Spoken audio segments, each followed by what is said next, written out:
अरे बेटा रामू, सुबह हो गई है, उठ जाओ बेटा। माँ, सोने दो ना। सारा दिन बकरी चराते चराते थक जाता हूँ माँ।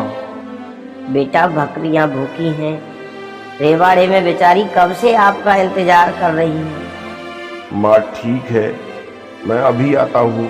माँ, मेरी रोटी कपड़े में बांध देना। बेटा आज घर में आटा नहीं है, दिन में साहूकार के यहाँ से लेकर आऊंगी। आज आपको भूखे पेट ही जाना होगा। ठीक है माँ, मैं चला जाता हूँ। तभी रामू अपनी बकरियों को लेकर जंगल की ओर चला जाता है।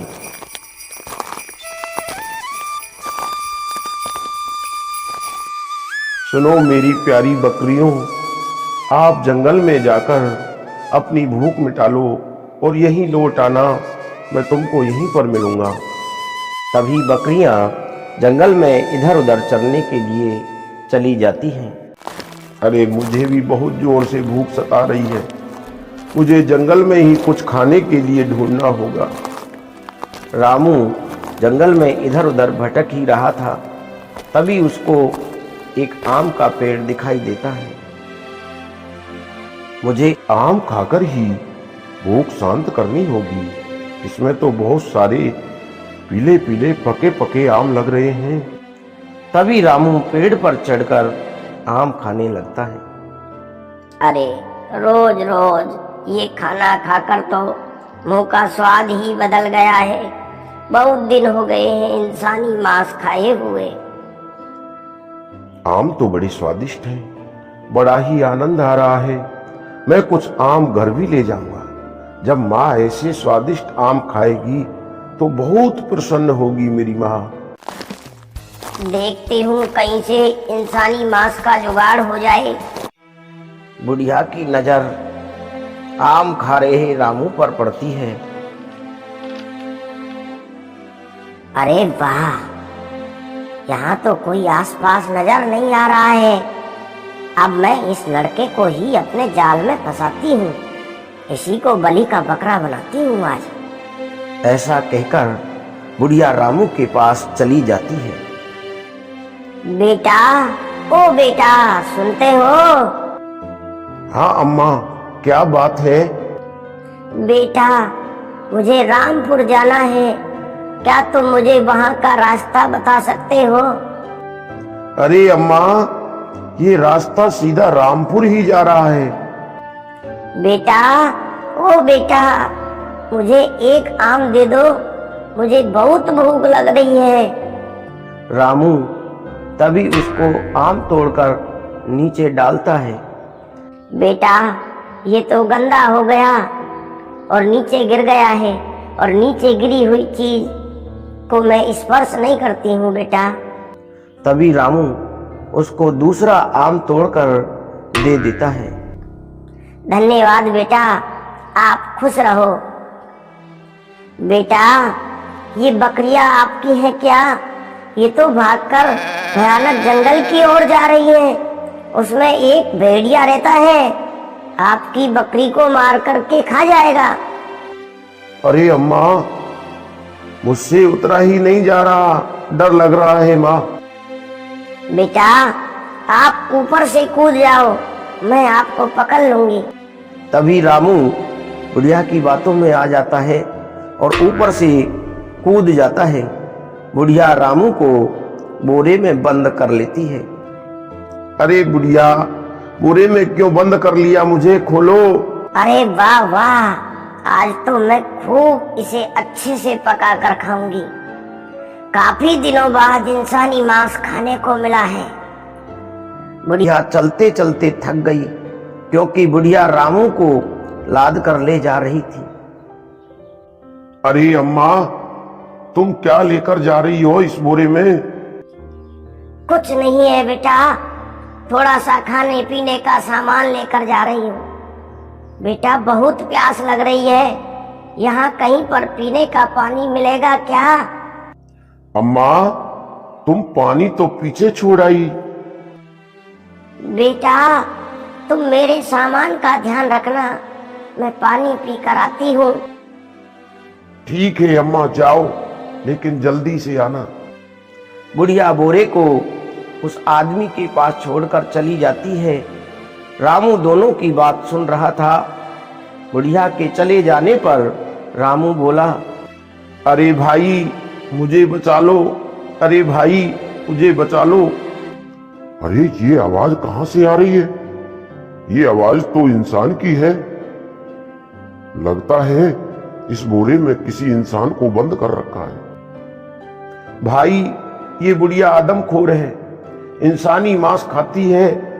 मुझे इसने धोखे से बोरे में बंद कर लिया है भाई, मेरे प्राणों की रक्षा कीजिए भाई।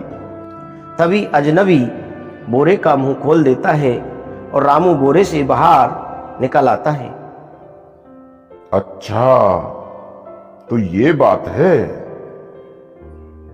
मैं इस बुढ़िया को आज अच्छा सबक सिखाता हूं।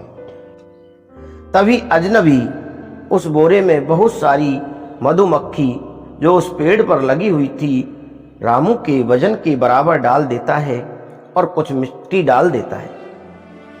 भाई तुम यहां से चले जाओ, वह बुढ़िया यहां आती ही होगी।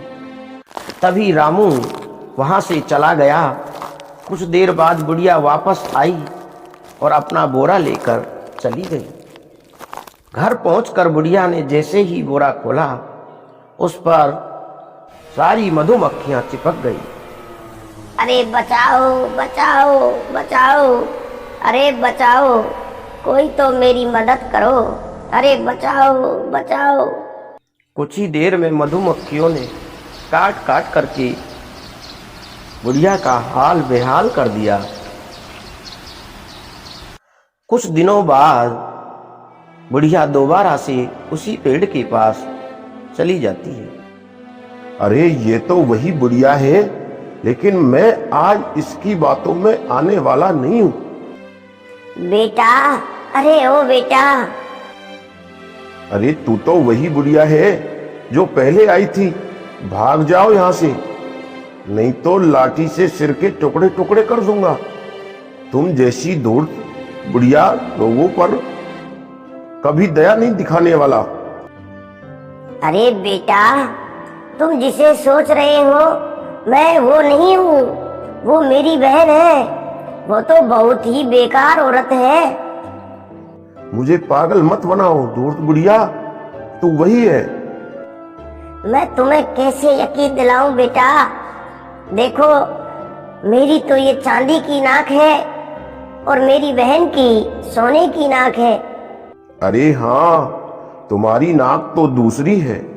तुम्हारी बहन मुझे बोरे में बंद करके ले गई थी। वह तो भला हो उस इंसान का जो मेरे प्राणों की रक्षा की। वो तो इसी के लायक है। रामू उसकी चिकनी चुपड़ी बातों में आ जाता है। बेटा, मुझे एक आम दे दोगे क्या? क्यों नहीं अम्मा, ये लो। अरे बेटा, मुझे ये वाला आम दो, ये ज्यादा पका हुआ और स्वादिष्ट आम होगा। रामू जैसे ही हाथ बढ़ाता है तो वो फिसल कर गिर जाता है और बुढ़िया बोरे का मुंह खोल देती है। बुढ़िया रामू को बोरे में बंद कर देती है। बुढ़िया बोरे को लेकर घर की तरफ चल देती है।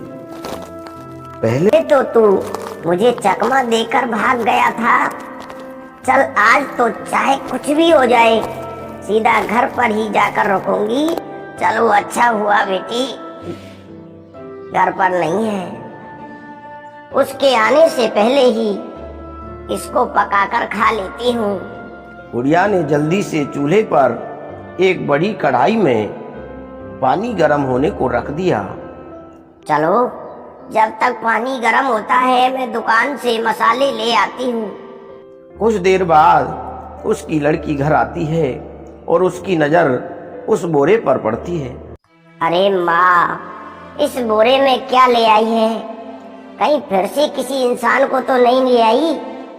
उसने जैसे ही बोरे का मुंह खोला, उसमें रामू बंद था। लड़की सोचने लगी, मुझे इसकी रक्षा करनी चाहिए। अरे तुम कौन हो भाई, और यहाँ कैसे आए हो? रामू ने लड़की को सारी बात बता दी। तुम जल्दी ही यहाँ से भाग जाओ भैया, माँ आती ही होगी। ठीक है बहना, मैं चला जाता हूँ। रामू वहां से चला गया। लड़की ने उस बोरे में कुछ सामान और बाल रख दिए और दूर जाकर छिप गई। कुछ देर बाद बुढ़िया वहां वापस आई।